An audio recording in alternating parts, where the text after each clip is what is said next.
Vamos lá, 1h44. Bom, antes de nós falarmos a respeito de crime eleitoral, eu vou aqui atender à observação do João, lá do Tucumã. Ele diz o seguinte: bom, primeiro, obrigado, João, pela tua participação. Sabemos que no Acre existem duas rotas por terra para as drogas que saem do Peru e Bolívia, abastecerem o mercado nacional e internacional. A BR-364 e a 317. Ô João, eu coloco uma outra rota aqui, viu? A rota Purus, lá por cima, lá pelo Juruá. O que, se houver interesse, daria para bloquear essas rotas com a tecnologia e integração entre as polícias de forma efetiva. Neste sentido, pergunte para o delegado se existe a integração de fato entre as forças de segurança, ou se são operações pontuais e o porquê só são presos as mulas do tráfico. O João lá do Tucumã. Uhum. Obrigado, João. João, eu vou falar da minha experiência, né? Não posso falar do Acre como um todo, eu tenho menos de 2 anos de delegado. A minha experiência é que a integração, de fato, ela não funciona no Acre todo. Isso, para mim, é fato, pela minha experiência. O que existe são ações exatamente pontuais da união das forças. O GEFRON é um exemplo dessa união. Porque no GEFRON você vê policial civil, policial militar, PRF, policial penal. Mas em Feijó, a gente não compõe a integração, mas a gente compõe a união. E isso funcionou muito. O resultado, o resultado satisfatório que nós entregamos à população de Feijó é também parte dessa dita integração. Então, em Feijó, a minha experiência é que ela funciona. Mas eu posso falar só por Feijó. Então, assim... Mas no Acre, acredito que não tenha, não. Pois é, a experiência de Feijó, o que o Railson está colocando? É que, na verdade, ela está trabalhando de forma integrada, mas por uma iniciativa das próprias lideranças dos agentes de segurança ali. No caso, ele na Polícia Civil, certamente o comandante de Feijó, a pessoa responsável pela Polícia Penal. Então, os cabeças ali se juntam, vamos trabalhar junto que vai ser melhor. E aí, mas não é um trabalho institucionalmente colocado e organizado.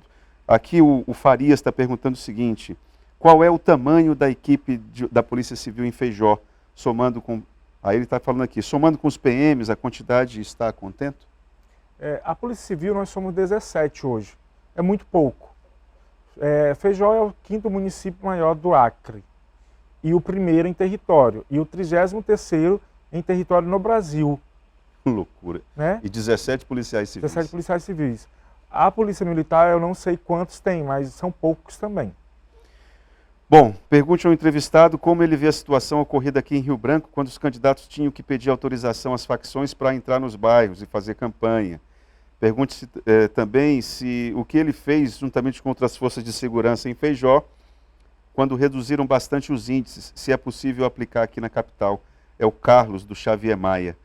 Bom, essa questão da atuação das facções durante as eleições. Porque aqui em Rio Branco teve algumas comunidades, só se entrava para fazer campanha com a autorização das lideranças de facção. Lá também teve esse problema? Não, a facção ela sabe a folha que corta. Feijó não, a gente não vai admitir um negócio desse nunca. Inclusive no sábado que antecedeu a eleição, a gente começou a fazer a prevenção, trabalho ostensivo, foi a semana toda antecedente à eleição. Mas no sábado a gente começou a fazer um ostensivo à noite, o sábado foi o dia todo. Paramos ali 2 horas, aí à noite, 9h30, a gente pegou o ostensivo de novo. Quando foi 10h30 da noite, não tinha mais ninguém em Feijó transitando em qualquer rua. Gostei de você lá na cidade de Feijó, durante a campanha, quando você flagranteou lá o irmão do prefeito. Queria que você... Não foi o irmão do prefeito. Foi não? Foi quem? Foi o coordenador de fiscal. Coordenador de fiscal? De partido. De partido. Eu tinha entendido que era o irmão do prefeito Kéfer Cavalcante. Não. Explica pra gente como é que foi essa cena. Na verdade, para pontuar, para deixar a entrevista bem justa, foram 3 autuações da Polícia Civil, em parceria com a Polícia Federal, a Polícia Militar e Ministério Público. Foram feitas 3 autuações. Dessas autuações, 2 tiveram como, digamos assim, alvo o deputado Cadmiel Bonfim. né? E uma delas teve o deputado estadual Marcos Cavalcante. Ah, aí que eu confundi. Você entendeu? Entendi. Então foram 3 autuações, 2 vinculadas ao Cadmiel Bonfim e uma ao Marcos Cavalcante. E em relação ao prefeito, a estrutura da prefeitura estava sendo utilizada para beneficiar um ou outro candidato? Como é que explica para a gente? De acordo com a investigação da prisão em flagrante do coordenador de fiscais de partido, sim. A estrutura da Secretaria de Educação. Em que sentido, de que forma estava sendo utilizado? Houve promessas de cargos para a pessoa que iria fazer boca de urna no Seringal, no Canadá, que é um seringal bem longínquo da zona urbana. Houve doações de combustível, muito provavelmente proveniente da própria administração pública, e doação de cestas básicas, né, para que essa pessoa pudesse ir até o seringal e promovesse a boca de urna. Bom, e ainda as investigações continuam? Ou isso ainda já foi... continuam, porque a gente só lavrou o flagrante, arbitrei a fiança de 10 mil, a pessoa pagou e foi encaminhado o flagrante ao Poder Judiciário, porque eu tenho 24 horas para encaminhar, mesmo que a pessoa pague fiança. E depois eu tenho um tempo para poder continuar as investigações. Eu imagino, estou falando isso que gostei dessa postura, porque eu imagino o espatifado que tenha sido isso numa cidade como Feijó, pequena, e você ali sujeita a todo tipo de pressão, e mesmo assim você bancou o seu trabalho e da equipe, né? Isso não é uma postura, digamos assim, muito comum. Deveria ser, mas na prática não é. Uma cidade pequena, a pessoa acaba cedendo em um ponto ou outro. A equipe da Polícia Civil é uma equipe extremamente honesta. Eu tinha tido a experiência de trabalhar como escrivão aqui em Rio Branco por 8 anos e meio. Fui escrivão na Delegacia da Mulher, 6 anos e meio aproximadamente, depois trabalhei na DEFLA pouco menos de 2 anos. Então eu trabalhei nessas 2 delegacias. Ao trabalhar como escrivão, a gente tinha todo um cuidado com os objetos apreendidos. Quando eu cheguei em Feijó, no primeiro dia de trabalho, eu abri as gavetas da escrivã e vi notas de dinheiro. E eu disse, vamos ter que colocar isso no cofre. Ela disse, delegado, esse aqui é um valor pequeno, a gente vai recolher amanhã, fazer o pagamento amanhã, mas daqui nada some. As nossas portas não são trancadas.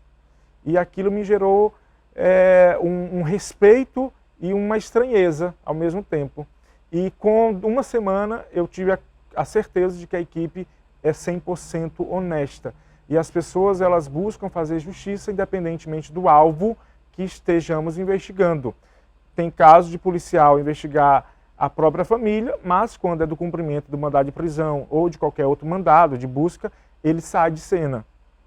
Tem casos da pessoa prender o próprio irmão porque deu base para que ele fosse preso.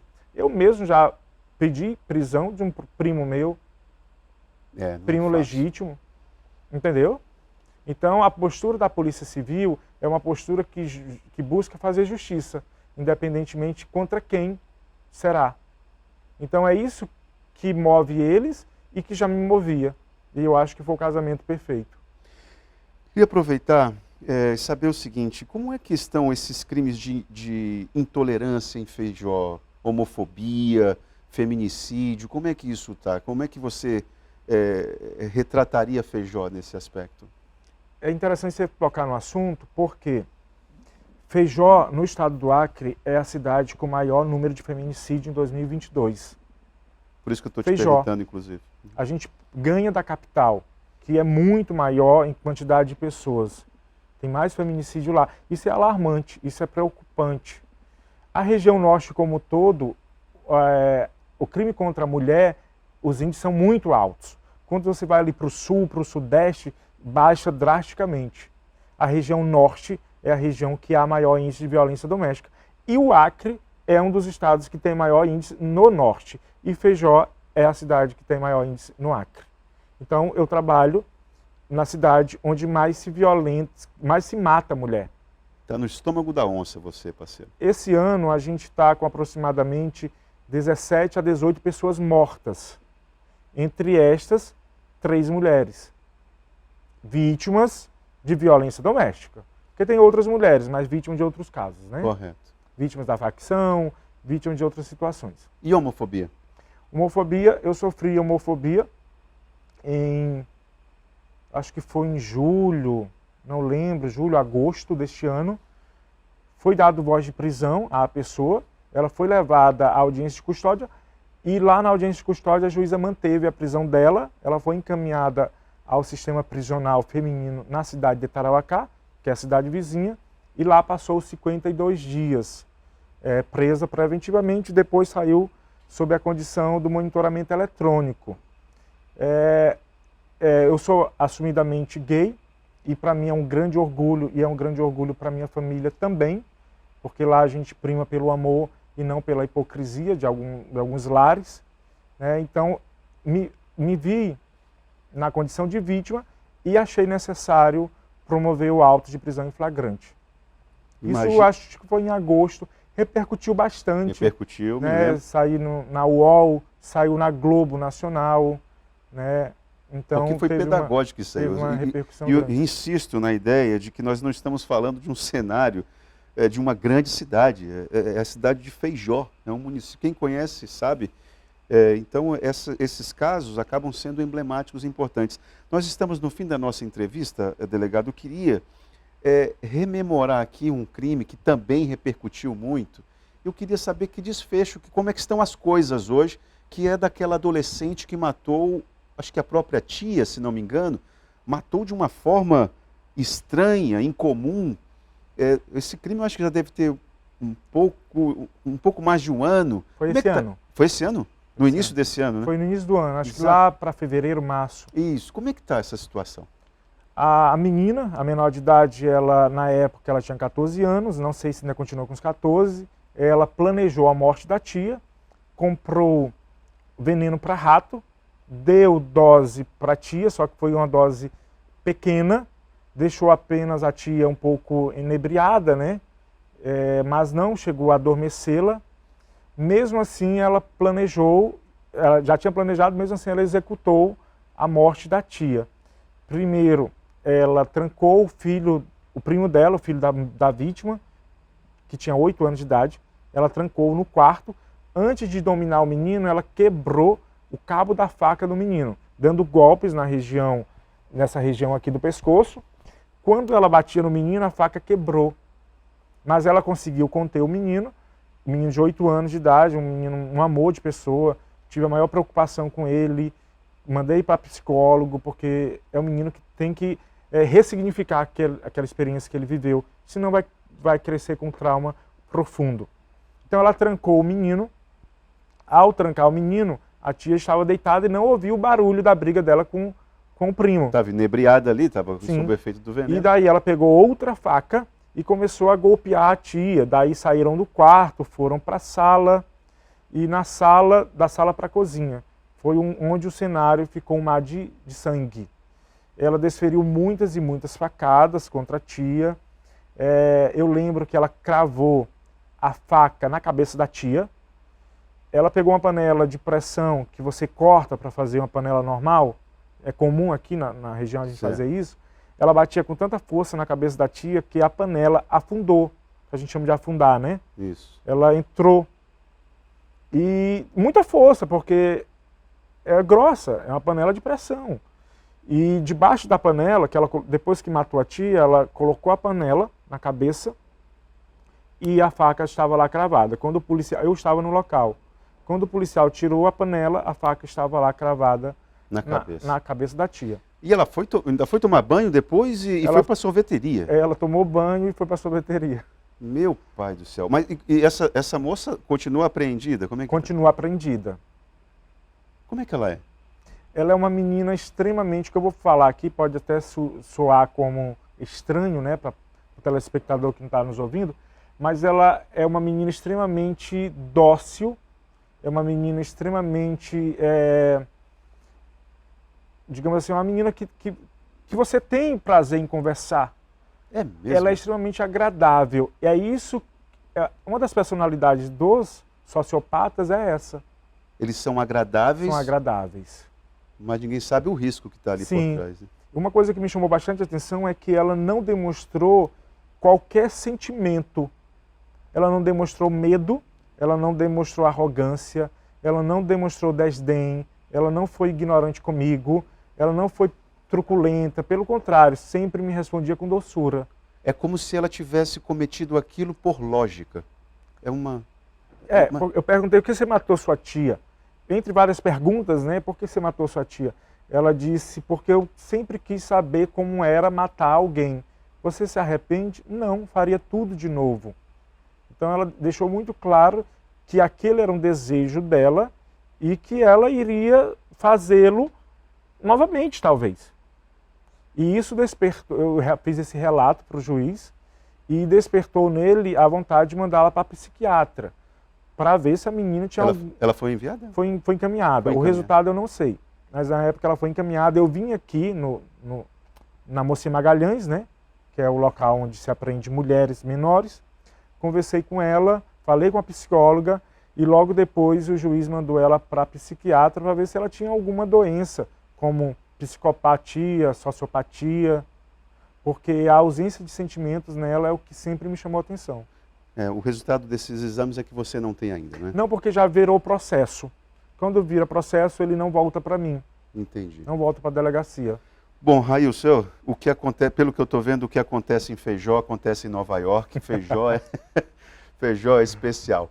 Eu queria agradecer muito, parabenizar você e sua equipe, parabenizar o trabalho que vocês fazem lá em conjunto. Tenho certeza que vocês fazem o que é possível. Muito obrigado pela tua vinda aqui ao Gazeta Entrevista. Nada, eu que agradeço. Agradecer a equipe que trabalha comigo e sempre dizer que a Polícia Civil, ela trabalha para a sociedade. Ela não trabalha para um alvo X ou para um alvo Y. Ela trabalha para buscar a verdade e apresentar ao Poder Judiciário, que é ele que decide. Tá certo. Muito obrigado, parabéns mais uma vez. Pode ficar aí até o intervalo chegar. Vamos para o intervalo e já a gente volta aqui no Gazeta Entrevista.